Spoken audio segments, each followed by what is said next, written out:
El monestir de Montserrat va acollir el 21 de novembre la segona trobada d'aquest any de la reunió d'abats i provincials, la RAP, que engloba els responsables de les ordes religioses de Catalunya, a més dels abats de Montserrat i de Poblet.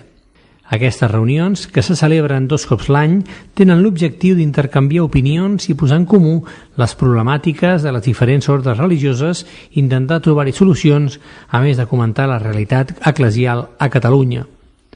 A la trobada de Montserrat, que va començar amb una pregària i una eucaristia que va presidir el pare abat Josep Maria Soler, els temes que van centrar l'ordre del dia van ser la celebració de l'any de la fe, la valoració dels actes que s'han fet a casa nostra amb motiu del 50è aniversari del Concili Vaticà II, com també la valoració del Congrés de Pastoral Juvenil que va tenir lloc a València. Avui més que mai en la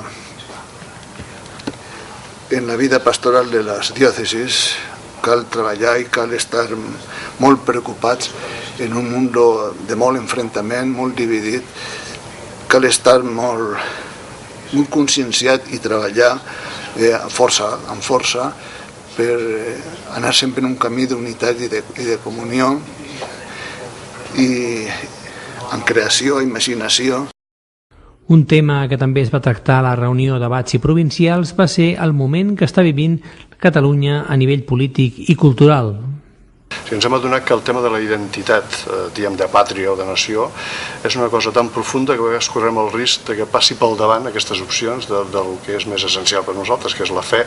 l'evangeli i la fraternitat que constituïm. I aleshores, tot i que cadascú a nivell personal té la seva opció, ens preocupa veure com a nivell de les nostres comunitats, sobretot aquelles comunitats, perquè n'hi ha aquí a Catalunya que estan formades per persones de diverses procedències, o aquelles províncies que formen part d'una altra demarcació més àmplia,